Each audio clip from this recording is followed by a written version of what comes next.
you want to enjoy, but sometimes it just call for that lock-in season. I feel like as men, that's not highlighted enough. Like so many men are afraid to take a step back. Like fuck speaking about so many men. Nigga, I took steps back where I wasn't dating. Took steps back where I had to go back to my mom crib. Took steps back after being evicted, having repos, and to say, you know what? So when I talk about getting my faith, my fitness, and my finances in order, it's because I realized that on so many occasions, those were the things that was hindering me from being able to grow into the man. Because we all have a version of ourselves that we see ourselves to be, a type of provider we want to be, type of protector we want to be, type of businessman we want to be, type of man we want to be, but we don't have the capacity or the wherewithal to separate from the habit that's holding us from that. So being able to increase our discipline is a principle. Discipline creates results in whatever you do. If you be consistent with discipline, you just stick to it. So being able to take that step back, I'm like, you know what? I'm not about to be clubbing. You know what? I'm not about to be part, and being okay with it. Separating from ego, separating from the identity that says you got to go fuck the club up, separating from the identity that says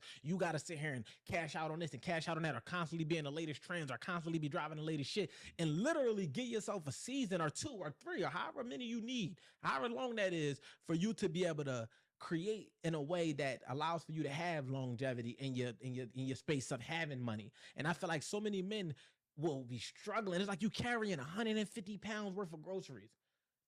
Put 100 of them down and put 25 on each arm, get where you got to go, and then go back and get the rest of it, or get more when you get there. You follow what I'm saying? But if you never take that time to sit back and actually assess them, like, yo, you know what? This $2,000 a month of rent cooking me.